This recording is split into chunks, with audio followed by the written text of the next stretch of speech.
Hello, hello, hello. Welcome. I've got 30 seconds into this already, so I thought I'd better start. First of all, thank you very much to the organisers for inviting me to speak again this year. Last time I was here was, well, it was this time last year, and I stood on stage, the first talk of the day, and it was the morning after the Brexit thing in the UK. I'm from London. You'll be pleased to know that I'm still allowed back into Europe, which is good.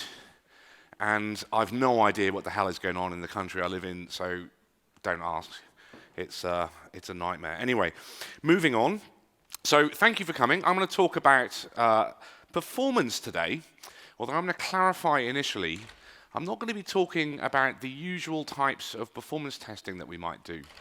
So I'm not going to be talking about how to do stress testing or soak testing or ramp up to high load testing or any of the other myriad forms of performance testing. Instead, I'm going to use some experiences from a large program of work I was involved with a couple of years ago now to try and shine a light on some of the techniques, practices that we've got these days that are relatively new and that when you put them together, I think allow us to do some quite extraordinary things with the software as we build it. So I'll be talking about betting on performance, a note on hypothesis-driven performance testing.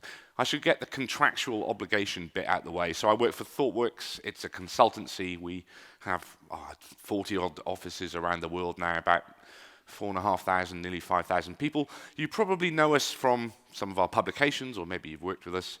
But we've been the people who work and have worked for ThoughtWorks have been behind some of these, I guess, pretty revolutionary changes in the software engineering world, including, I guess, most recently we've got building microservices. Sam Newman was working at ThoughtWorks when he wrote that.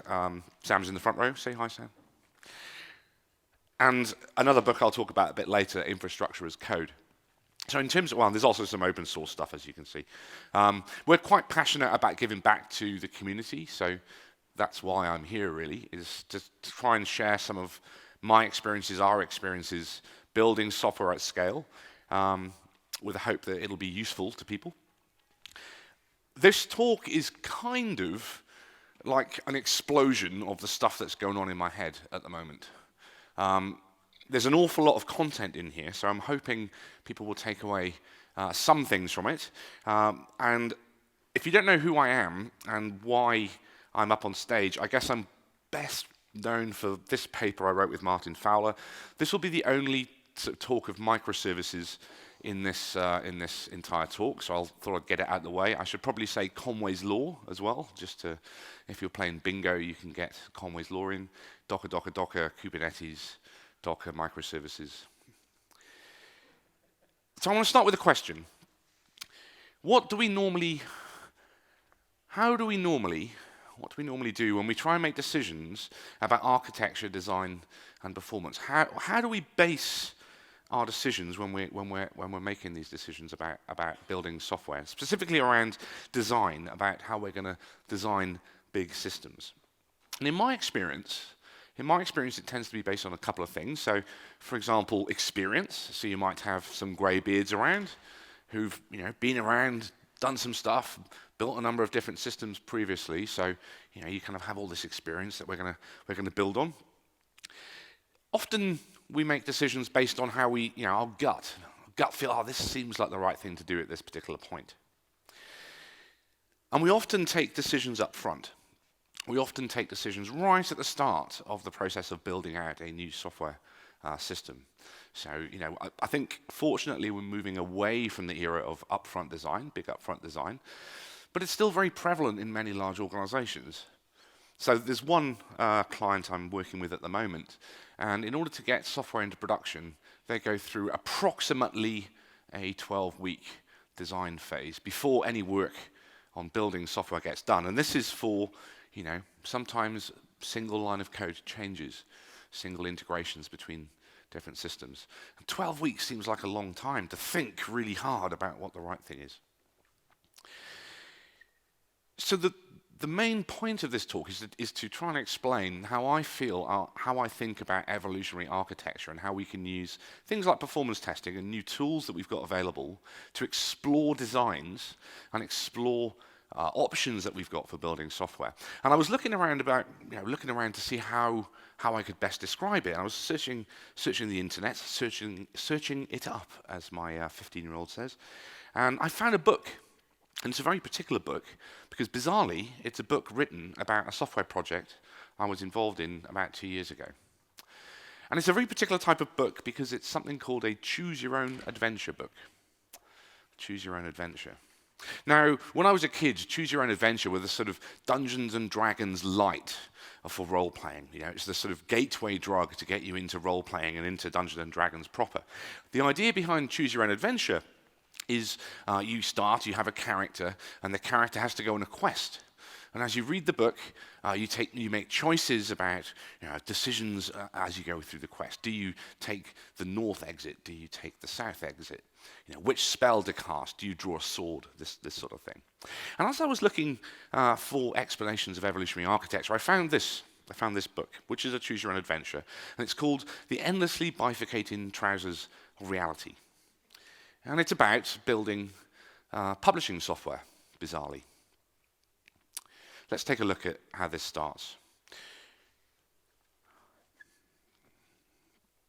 So the lawful good product owners of a publishing house had long lived in awe and fear of their publishing systems.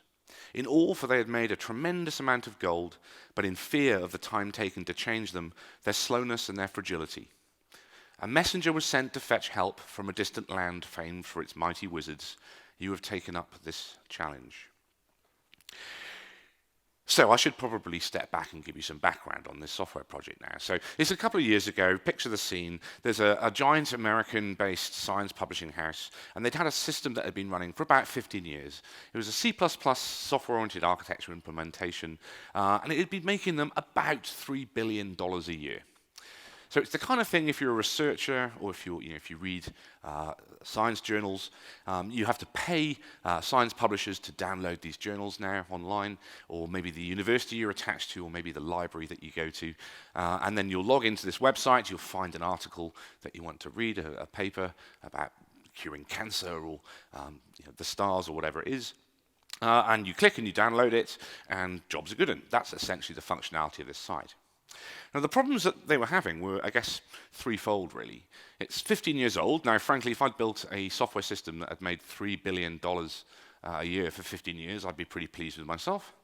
But over time, it had gradually become more difficult to add functionality into this software system.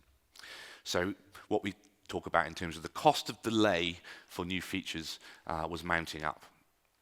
Simultaneously, over the last sort of 15 years, there's been lots of changes in the market, in the customers that they were seeing. So China is a thing, apparently, for example.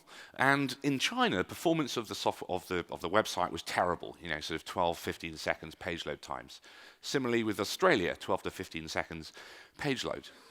And interestingly with this sort of page load times, people would often, obviously have to suffer because they were tied into this piece of software. This was the only place they could get the content, but obviously it annoyed them.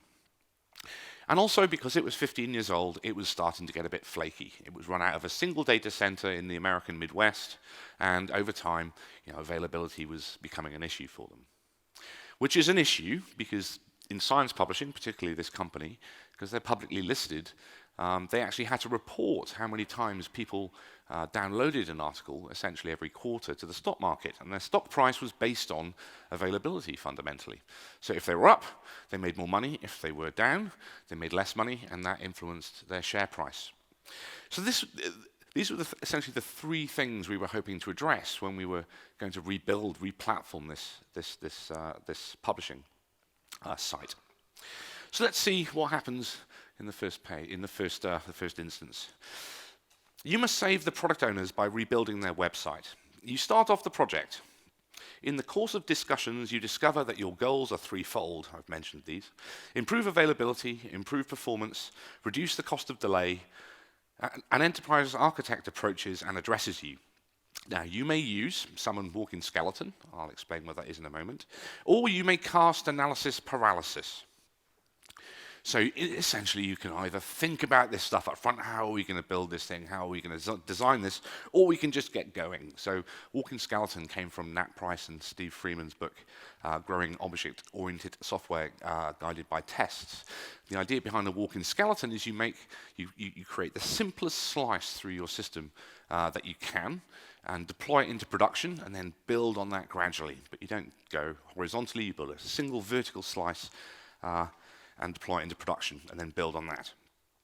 But in this case, we thought, well, we've got enterprise architects knocking around. Maybe we should cast analysis paralysis. That maybe they'll go away, and 6 months they'll come back, and we can give them a big document that describes exactly what we're going to do, and then we'll ignore it. So we cast analysis paralysis. Now, unfortunately for us, the enterprise architect that they'd heard all about this new thing called evolutionary architecture, right? You cast analysis paralysis at the enterprise architect. Foolish young adventurer, says the architect. We follow the evolutionary school of architecture, and we shall have none of the lawful evil ways of waterfall. The last thing you see before everything goes dark is the architect incanting in a strange voice. You have died. Turn to page 1. Well, that didn't work. Let's try something else. So we're going to summon a walking skeleton.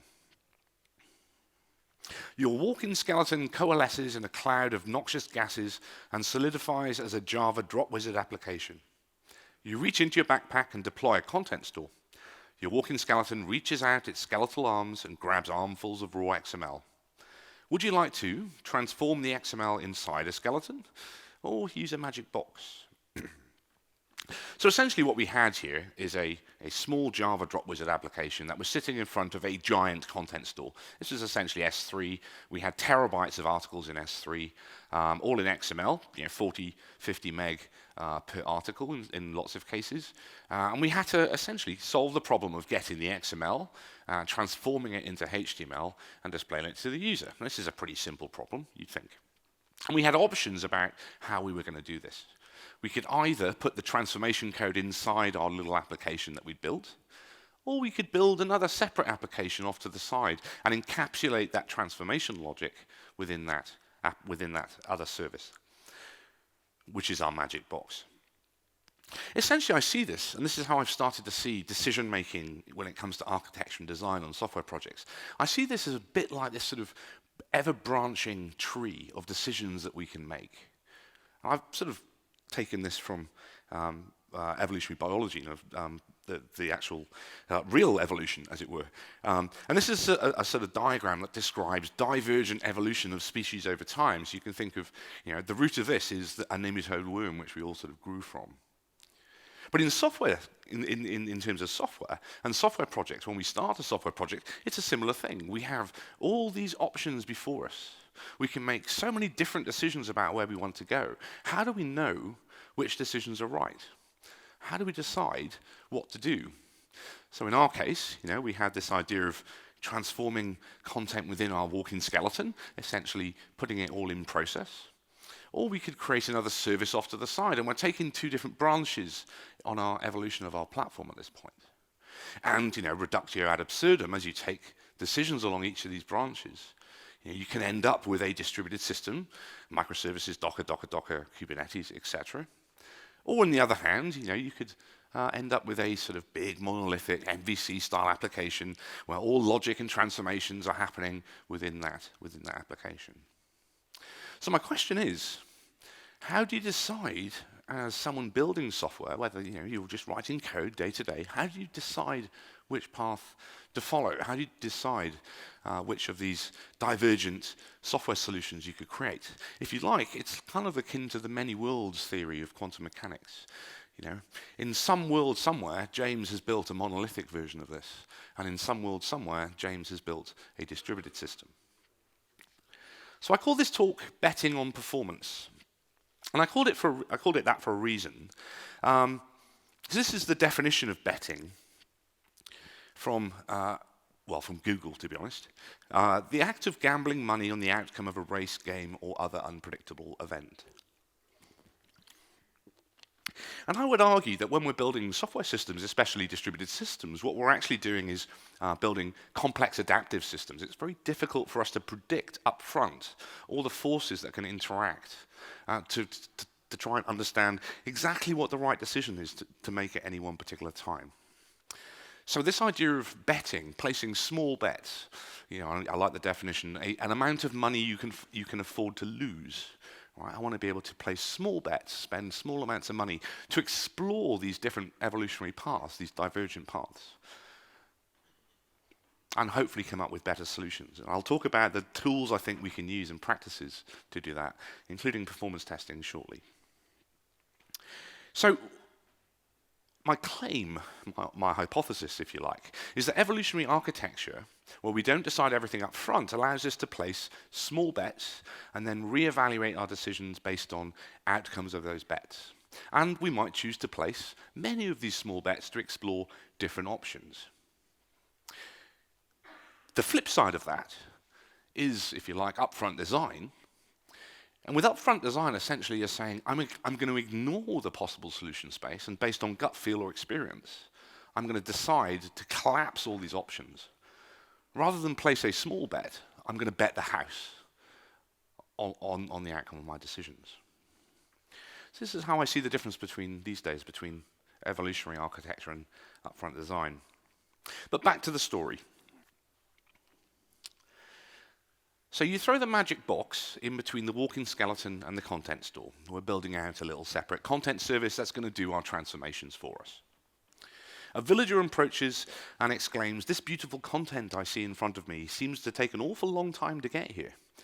You must somehow make the content arrive faster. If you have a HTTP cache in your inventory, you may use it now."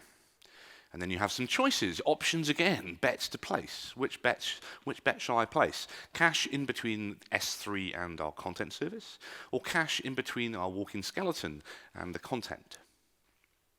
So, okay, a simplified version of our architecture. We had a number of microservices, Docker running, but fundamentally for this, we had essentially a templating service which aggregated content together and displayed it. We then had a computationally expensive service which used one of the greatest functional programming languages that has ever been that was ever created, XSLT, to turn the XML into some HTML and then the template and return it to the templating service.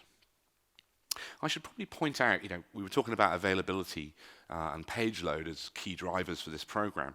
Well, we had some fairly hard requirements on this, and these were those requirements. 0.8 seconds for first byte, time to first byte, and 1.5 seconds for page load. So, this is pretty quick, and this is in Australia, where the only way to get content to Australia usually is to put it on a boat, I think. And in China as well, globally, essentially. And when we first started looking at performance for this, when we first started looking at the monitoring that we had in place, we actually saw this as our performance. So page load, essentially, was the sort of, and this was actually the best case, this is like the 50th percentile, was about 35 seconds for page load on a sort of average-sized article. Now, this wasn't really good enough. I think you can probably see why that is. So, this is our initial observations, and going back to our story, we can just add a cache, right? We can add a cache. So, based on looking at the data that we had, we identified where the problem was in terms of slowing down, in terms of page load. And going back to, our visualization of this, at a certain point, as we've been making these decisions, we detected some issue, performance problems, and now we've got some options that we can explore. The first thing we said, let's just add a cache. Right, so maybe we can add a cache somewhere in this stack. We could add it in front of our computationally expensive service or behind it, essentially. So if we add it in front, we get a bunch of properties, which I'll go into, and if we add it behind, we get another bunch of properties. But the problem with content like this, especially scientific content, is it is literally all long tail. So there is nothing except a long tail. So essentially, we have incredibly sparse access patterns for the content. So I'm as likely to look for something that's 100 years old, or 50 years old, or 10 years old, or a year old, as I am to look for something that's just been published. citations can roam across this entire content set.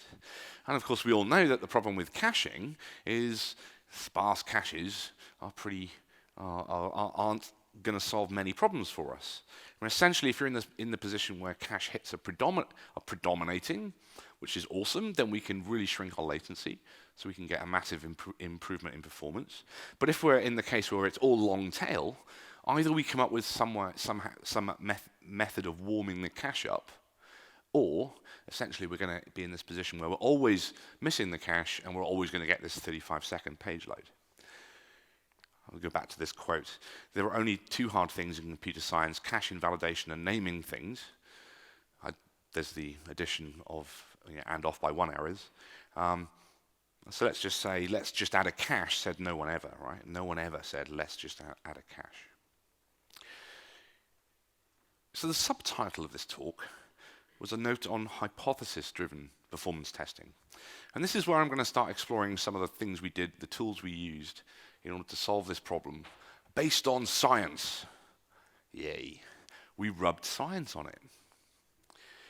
I'm not sure if anyone here could give me sort of a definition of the scientific method, but I like this idea of essentially you've got the world, you make a guess about the world, and then you conduct experiments to see if your guess is correct.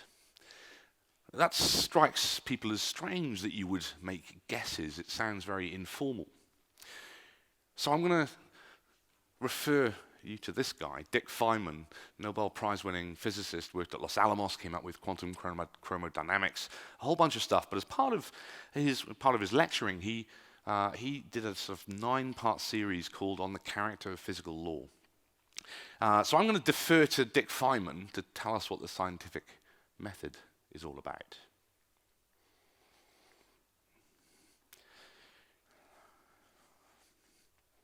Now I'm going to discuss how we would look for a new law. In general, we look for a new law by the following process. First, we guess it. Then we so don't laugh, that's really true. Then we compute the consequences of the guess to see what, if this is right, if this law that we guessed is right, we see what it would imply, and then we compare those computation results to nature, or we say compare to experiment or experience. Compare it directly with observation to see if it works. If it disagrees with experiment, it's wrong. And that simple statement is the key to science. It doesn't make a difference how beautiful your guess is. It doesn't make a difference how smart you are who made the guess or what his name is. If it disagrees with experiment, it's wrong. That's all there is to it. I quite like that description of the scientific method and of what science is. It doesn't matter who you are, what your name is, or how beautiful your idea. If it disagrees with experiment, it's simply wrong. So you could also say, at this point, why are we listening to you, James? Hopefully I'll be basing this on data rather than just experience or gut feel. So what did he sort of talk about there? He talked about these things, observing nature first. Then he says you make a guess. You guess about what to do next based on your observations. You compute the implications of your observations, and you compare those computations with nature or to experiment, and then you draw a conclusion. So what does that mean in terms of the process of building software these days? Well, first you expect, you guess, make a small change, measure some results, and see if you're right. What you need to do that these days? So I would suggest, with good monitoring, essentially, we're able to observe the state of our systems. And remember, these days, they're mainly complex adaptive systems.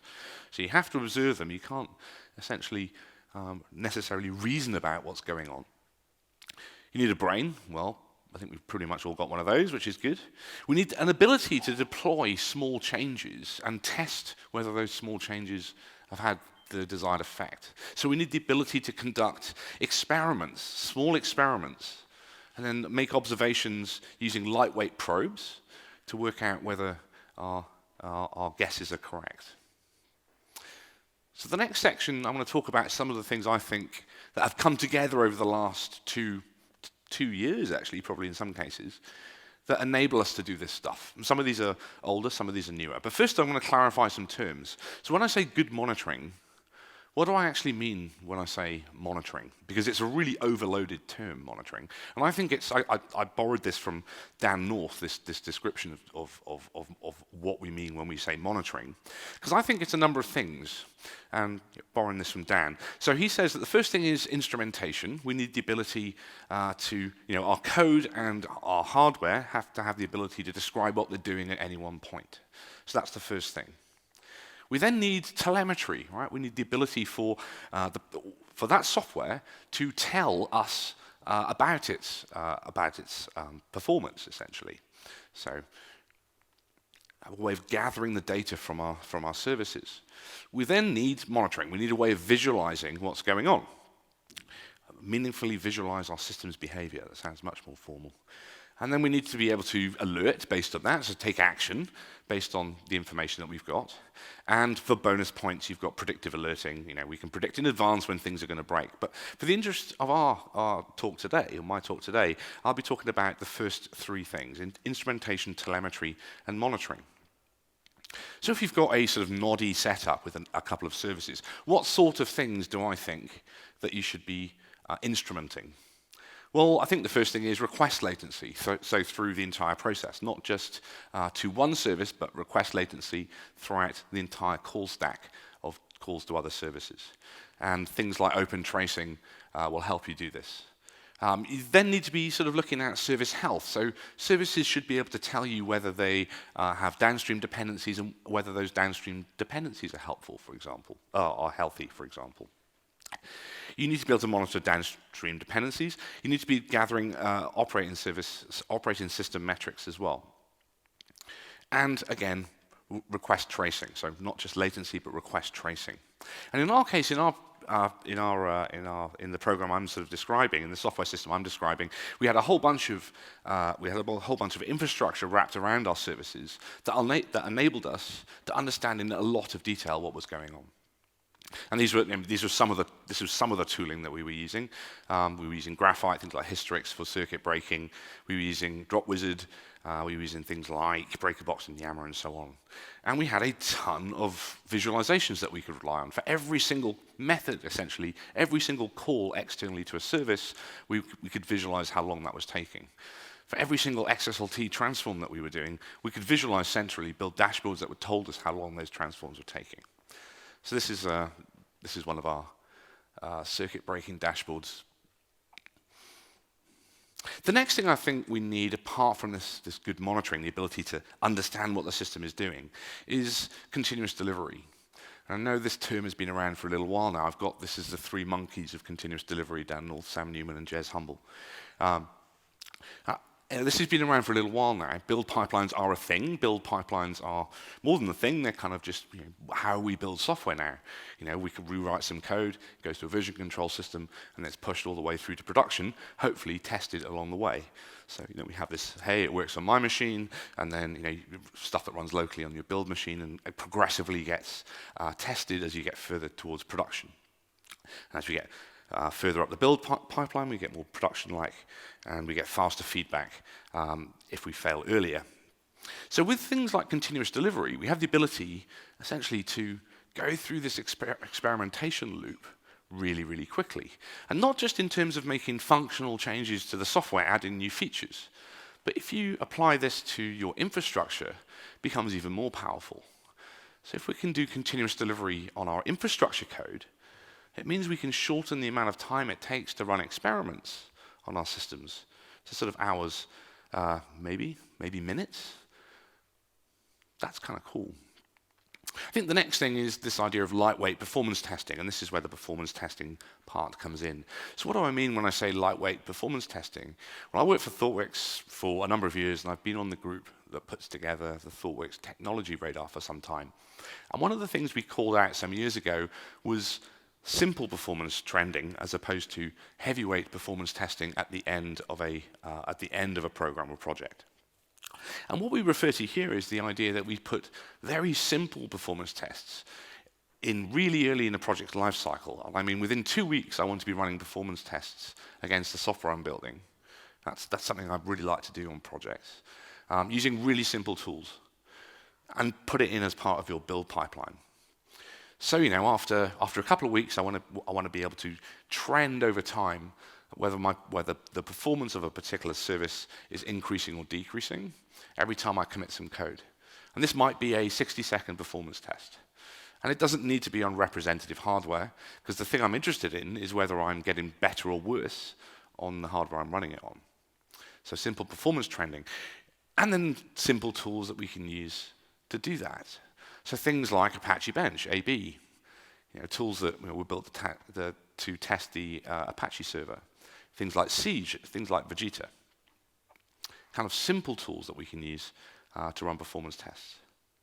The next thing is infrastructure as code, and I mentioned CD not just for additional functionality for our software, but continuous delivery of infrastructure into production.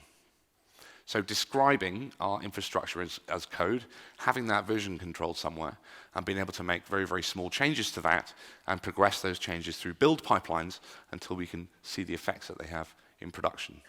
And there's a new-ish book, it was last year, by a colleague of mine, Keith Morris, Infrastructure as Code. This is a really good book, I think. And actually, this is an example next up of a deployment visualization for this program. So we spent half a day and wrote some Python and visualized this using GraphViz actually produced these diagrams. And what we can see here is a blue-green deployment of this code, of a new version of our software. So this is all described, I think we were using Ansible and Bash, essentially. So every time we wanted to make a small change to code, to our infrastructure, we could just make a small change to one of our Ansible scripts, deploy that through our infrastructure pipeline, and stuff would happen here. And actually, you can kind of see a quite significant change happening between two of these services. So it goes from having a 3-node deployment to I think it's 6-node deployment. And that's a single line of code. That's quite a significant change to your deployment topology. That's something that would have taken a long time and much thinking and thought some years ago, we can now do by changing a property in a single file and running that all the way through into production. So going back to this sort of scientific method, this loop, and our ability to go around it fast, we have the ability to monitor our systems. We have all this tooling around. We've all got brains. We've got this ability to quickly deploy really small changes. And we've also got lightweight probes. We can use lightweight performance testing to probe. So the next part of this is putting it all together. So if you recall, the first time we took a look at performance, we were in this space where it was 35 seconds for page load. And our requirements were 0.8 seconds for first byte and 1.5 seconds for page load. So we had to think, and we had to look at the data that we had. And we came up with a number of options. So here's 3 of the options. So we could add more CPU in order to try and improve the processing, the speed at which the XSLT processing happened. We could add a cache in front of S3, or we could add a cache in front of our content service, which was doing our transformations. And when I talk about options here, I mean in the financial services sense of options. I'm not sure if anyone here has worked in investment banking or has any background in trading or that kind of thing. But in financial services, an option is a real thing. It has real value. The Black-Scholes algorithm it's kind of proved that options have value. And the idea with an option in financial services is that at some point in the future, I'm going to make a bet that a stock price or other product, right? I'm going to make a guess about the value of that stock at some point in the future, say. So maybe Apple at some point in the future will go up, and I'm going to guess it's going to go up. So I'm going to buy an option, right, spend some money on a bet, which I can exercise at that point in the future, say 3 months' time. And if in the future the stock price has gone up, then I exercise the option, and I make some money. If it hasn't gone up, I just lose the amount of money on the bet. So when I've got options here, I mean in the sense of actual real things, real options. So one of our options we could buy is the ability to add some CPU. Another option we could buy is add in this cache in front of S3 and another one in front of the content service. So this is what we did. First of all, we observed nature. Essentially, we got some results from performance testing running Siege. We looked at how the system was performing at the time. And then we made a guess. We think XSLT can be expensive. These sort of transformations across big documents, they can be pretty expensive. Perhaps we're CPU bound. So then we decided to compute the implications. So maybe if we increase the number of CPUs, that could help. Then we compared with nature. So this is actually Siege. We ran some lightweight performance tests against the software, the services, and then we drew our conclusion. And when we graphed the results of this in aggregate, the 50th percentile came down to 6 seconds just by adding some more CPUs. So we made a really small bet. We'll add some CPUs, and that involved a single line change in an Ansible script, which was automatically deployed into production all the way through our build pipelines in minutes. And our software, a new version of the service came up with more CPU. Well, I should say with more compute, because there weren't actual physical CPUs. And suddenly we've got this result of 6 seconds, which is not quite good enough for the requirements that we need, but still better than 35. So the second guess, at the time we were running in the Amazon, one of the Amazon Europe regions, our compute, but the data was in S3, the other side of the Atlantic in the US. And I'm not sure if people have come across this, but there's like a secondary industry in S3 latencies now. You can actually sort of go to sites and they will monitor S3 latencies over time for us. And on average, it's about 200, 300 milliseconds. So we thought, well, maybe if we move our compute to where the data is, that might help. And again,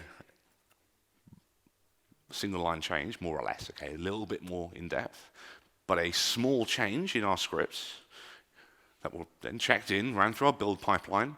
We sort of essentially shut down our environments in Europe and brought them back up in the US with more or less no change in service because we were basically balancing, doing DNS redirection. And yeah, we got a 2-second speed up. It's also pretty cool. So our third guess, right, transformations, they're pretty slow. We know this because we're looking at the length of time it's taking because we've instrumented our code. Maybe we could optimize the transformations. So we did. We tweaked them, and we got another half-second improvement. So we're down to 3.5 seconds. At this point, we're kind of like, caching. Maybe now's the time to add a cache. But what we've done is place these really small bets, and all of this was done in a couple of days, essentially, given the whole loop, and gone from 35 seconds down to 3.5. So the next stage, adding a cache. And again, this is infrastructure as code, so bringing up a Varnish cluster was relatively straightforward, right? I mean, we just write a new playbook for the Varnish cluster, include it in our other scripts. It's executed. We take care of the DNS, where DNS is pointing using Route 53, so it's all software defined. And Varnish comes up in front of our computationally expensive service. Awesome. And when we looked at performance, we were down to 0.2 seconds page load, which is pretty quick, pretty awesome. Yay, SpongeBob. So going back to our sort of visualization from evolution, right? We've got these divergent choices that we're making. Each of these choices we made are along one of these paths. So, going back to the start, let's create another service to transform our content rather than doing it in process. Let's build a microservice, essentially, instead of going down the monolithic route. Another point later on, as we're following this path, we just, okay, let's just add a cache. Do we need to add a cache? But we have a number of choices about where to add this cache here. And if you think about how evolution works, not all evolution, not all species leads to viable further species. We do have dead ends, evolutionary dead ends. And in this case, we kind of did two. So these are the two options we have. We can cache in front of S3 or cache in front of our content service. On the one hand, we're going to save the fetch from S3, so this 200 or whatever millisecond latency. On the other hand, we're going to save the fetch from S3, and we would save the XSLT transform time, which can be non-trivial for large documents. So we thought, hey, yeah, we'll stick it in front of the content service, which will save us both of these things. Back to our story. Content trickles into the store. You keep up by listening for the new content and casting wget on the cache to keep it refreshed. New types of content appears, content the villagers have never seen before, content the walking skeleton is unable to combat. Every time the structure of the content changes, the cache must be refreshed. The cache grows and grows until it is the size of the something or other. It is no longer possible to refresh it. Latency increases, you have died, turn to page 1. So the problem we faced now was that because we had this incredibly sparse cache, we had to invalidate content every time the structure of the content changed. Right, so we had every time we made a change to our API in front of that cache, we had to invalidate the whole thing, refresh the whole thing. And when you've got terabytes of data, that was clearly not going to work. So actually, this decision to cache in front of the content service turned out to be an evolutionary dead end in our case. But we learned something, right? The experiment didn't fail as such. We learned something. What we learned is that that wasn't going to work. But a single line of code change brought up Varnish in the other location, in front of S3 instead, which led to more viable options, which led to us making further bets in the future and going down this path towards a distributed system. I think it's time to close this book now, to be honest. So I want to summarize by talking about these two things, real options and small bets. So the idea that we've got tooling in place now, we've got practices that we can use that enable us to whip round this cycle of observation, making a guess, computed the implications, running experiments. We can whip round this really, really fast. Right, this allows us to do different things when we're building software than we had to do previously. Although saying that, this book is talking about practices that are 40 years old, not so much Kent Beck's at the bottom, make it run, make it right, make it fast. But this has been something that's been known in the Unix community for a long, long time. And going back to the 17 rules of Unix programming, I kind of always like to go back to these. There are 3 that stand out. Rule of simplicity, design for simplicity, add complexity only when you must. And now we have the ability to add that complexity as a result of actual real data. The rule of economy, programmer time is expensive, conserve it in preference to machine time. And the rule of optimization, prototype before polishing, get it working before you optimize it. Finally, I'll leave you with these 3 things. So I think that evolutionary architecture as a technique it's the technique that gives us the most number of options about how we build software in the future. We don't need to think upfront about everything and collapse all those options. We don't need to make giant bets about the future state of our software. We can make really, really small bets and not have to bet the house. Continuous delivery, lean product engineering, infrastructure as code, they reduce the amount of money we need to spend, essentially. They enable us to make even smaller bets again. And then lightweight performance testing early allows us to make these guesses and test those hypotheses, to make these bets. So, with 5 minutes or so to go, that's all I got. Thanks very much.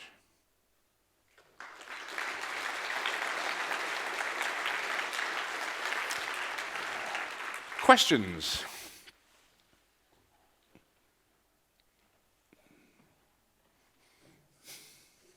There's one over there, yes.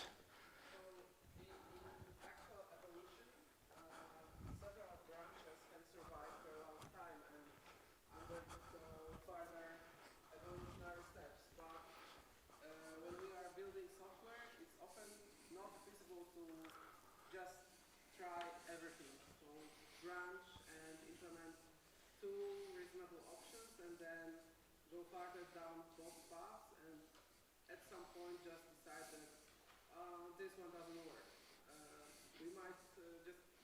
part that doesn't work and realize it later, and it happens. So what then? So what then? Okay, so the question was, it's not always possible with software systems to explore both options. So I guess one of my points is I think some of these techniques actually make it much easier and cheaper to do that. And also I don't think it's necessarily the case anymore because a lot of this stuff is relatively cheap to explore.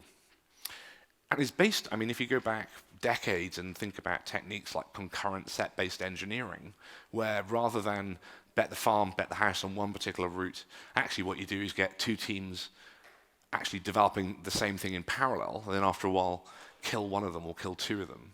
This goes back a number of years, right? Also, I think another comment on that, I think we're moving away from this idea that software is cost. Well, software is always cost, the actual software itself. But we're moving away from this idea that we should be building software in the cheapest possible way, right?